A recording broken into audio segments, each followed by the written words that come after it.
Hey folks, welcome to the March 2014 edition of the Mobile Ministry Videocast slash welcome to kind of an answered question kind of moment. Our brother in the faith over at Mobile Advance and the Mobile Ministry Forum and I have been going back and forth in email, and he mentioned that it would be actually a really good idea for some things that I laid out to put it into a video. So let's wrap that up, try and get it done in the next 5 minutes or so that you can get moving. But very easily, the question is, what would some points be, or some things that those who are leading faith organizations, missions organizations, you guys, what are some things that you need to know about mobile ministry going forward? And so having been asked that question a few times in the last week, I've got a few. So the first one is going to be, simply speaking, mobile does not mean English. The second point is interactions are more important than presentation. And then the third point is that mobile has plateaued and connectivity hasn't.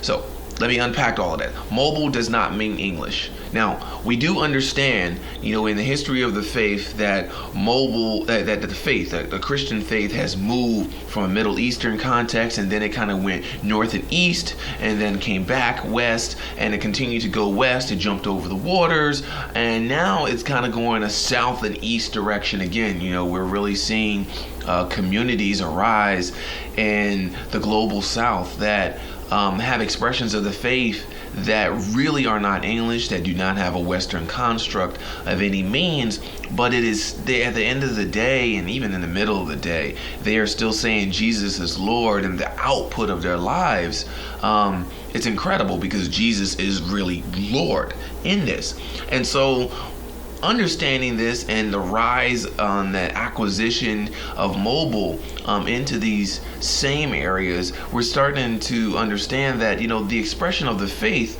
the expression of mobile ministry, while it might be ministry and it might be mobile, it doesn't necessarily mean it's going to be English. And so we have to be ready to listen to people in their heart language, the language in which they dream, because mobile's characteristics of being personal, being available at the moment of creation, and transactional, it carries with it this implication that expressions of the faith are going to follow the language in which mobile and other technologies and other media are best used. Now, the second point in this, interaction is more important than presentation. This is not a statement of my own. This is a statement that I cribbed from Bill Buxton, who is a really cool researcher. If you've used many Microsoft products over the years and networking products, there's a chance that you are using something that he has been key in developing. But what we understand is, with mobile, not just mobile, but with anything, people want to be interacted with. They want to share in the conversation. They don't just want to like you. They don't want to just follow you, but they want to have a say in your story. And a lot about mobile so far, if you will, we can argue the first generation for mobile has been about, let's get our content out there. Let's get our content inside of this area. And then, because it's available at that point, at that personal point, it's available at that transactional point, mobile is available as a presentation layer. But now I'd argue that the challenge is for us to make mobile interactive, to make mobile ministry in this framework interactive. That is not just simply, hey, we've got mobile content and you're going to watch a film and you're going to disciple people. But, okay, how does mobile ministry participate in the story of moving the faith forward? Is it an application that evolves with the spiritual journey of the person that's running with it? Or is it something else? And to that end, my third point, mobile has plateaued. Mobile has really plateaued. Now, I am very rare in saying this. I don't think anybody else is really saying it. There have been a few reports this year already of how smartphones in some developed markets have plateaued. Certainly we're seeing it in the United States, where really nobody is buying a new phone. Everybody's really replacing the ones that they have, and most of them are replacing with smartphones, and most of those persons have already finished replacing them with smartphones. And I'm kind of convinced that for developed nations, that mobile has come to a saturation point.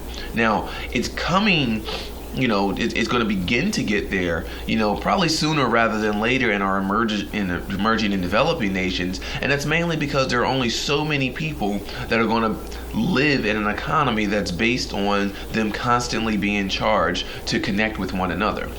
Now, that doesn't mean that connectivity is going to stop, that we're not going to continue to see this preponderance of connections, that people are going to connect with whatever means possible, with whatever device is possible, internet, non-internet, streaming, non-streaming. They're going to do all types of things to connect, but mobile has already come to this place of maturity.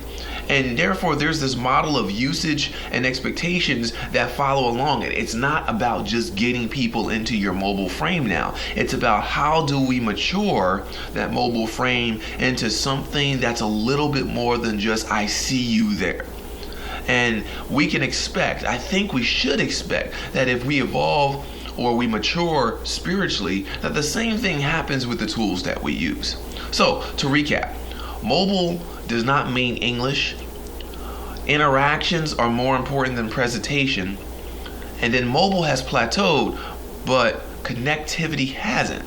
I think those 3 points really ring true for every ministry who's doing mobile ministry right now, every ministry who's still in that point of considering mobile in ministry, and all of you who've been in this space, for a few years now, at least, after iPhone. You've been in this space seeing, what God can do with a suite of mobile devices and services that are just outright amazing. Now, I'm recording this on my mobile phone, and my mobile phone is actually connected to the TV so that I can see, how good or how bad that I look, because that's an experience that drives how we move forward. I think we should drive this conversation as well. Security is more important than ever. Social media intersecting with mobile is more important than ever. Understanding the economies of mobile is not just having a device that matters, but making sure that is a device that doesn't cause people to go hungry or go without their basic needs. These are areas and points of mobile ministry that are important for continuing the conversation.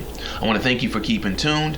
You can reach me, Antoine Wright, at mobileministrymagazine.com. You can also catch up as usual on Mobile Men Mag on Twitter, or just follow the hashtag MobMin, MOBMIN, to hear these kind of discussions and other points and interest about mobile ministry that are going on. And if you've got something, a question that you want to go back and forth with that'll make a good topic for a monthly video, please reach out, let me know. I have absolutely no problem of doing a video anytime, anywhere. Thank you for your time.